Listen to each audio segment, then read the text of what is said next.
સુરતમાં જય માતાદી ગ્રુપ દ્વારા આજે ગણેશ ભવ્ય શોભાયાત્રાનું આયોજન કરવામાં આવ્યું છે। છેલ્લા 32 વર્ષથી ગણેશ પ્રતિમાની સ્થાપના કરતા ગ્રુપ આ વર્ષે 33મા વર્ષમાં મંગળ પ્રવેશ કરી રહ્યું છે। આજે સાંજે 7 કલાકે પટેલ પાર્ક તારવાડીથી શોભાયાત્રાનો પ્રારંભ થઈ મુખ્ય માર્ગ થઈ ગુજરાત હાઉસિંગ બોર્ડ ખાતે જશે। શોભાયાત્રામાં નાસિક ઢોલ, નરેન બેન્ડ, લેઝિંગ, સલામી શો, ફાયર શો અને ભવ્ય લાઇટ શો આકર્ષણનું કેન્દ્ર રહ્યા હતા।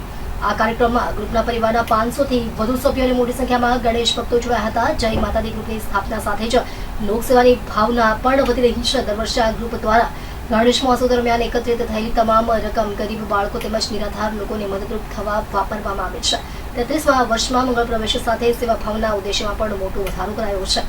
આ વખતે ગણેશ મહોત્સવ દરમિયાન એકત્રિત થનારી રકમ વિધવા સહાય તેમજ ગરીબ વિદ્યાર્થીઓના જીવનમાં મદદરૂપ થાય તે ઉદ્દેશ્ય સાથે તમામ સભ્યો સાથે જોડાયા છે। જય માતાદી, જય ગણેશ। બધા ભાઈ ભક્તોને મારા નમસ્કાર। હું નિલેશભાઈ હદાણી ગુજરાત હાઉસિંગ બોર્ડમાંથી બોલું। અમારા ગ્રુપનું નામ છે જય માતાદી ગ્રુપ।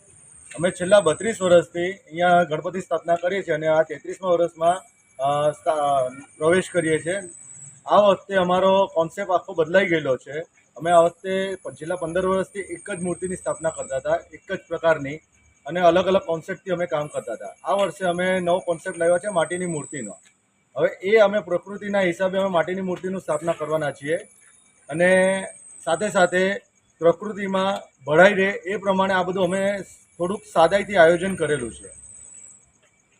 અને આ મંડળમાં અમારે વર્ષોથી એક વસ્તુ તો કોમન છે કે અમારી પેઢી પછી આવતી પેઢી કે અમારી ગઈ પેઢી અમે જે કંઈ પણ આમાં દાન આવે છે એનું સારું કાર્યમાં અમે એ રૂપિયાનો ઉપયોગ કરીએ છીએ। જેમ કે ગરીબ અનાથ માણસોને ચોપડા જોઈએ છે, કે ગરીબ માણસોને જમવાનું આપીએ છીએ, અનાથ આશ્રમમાં અમે દાન કરીએ છીએ, પછી વૃદ્ધાશ્રમમાં જઈને બધા વૃદ્ધોને અહીંયા બોલાવી દર્શન કરાવીને જમાડીએ છીએ। એ બધા અમે સારા કાર્યો કરીએ છીએ અને એ કાર્યો આગળ પણ ચાલતા જ રહેશે। જય ગણેશ।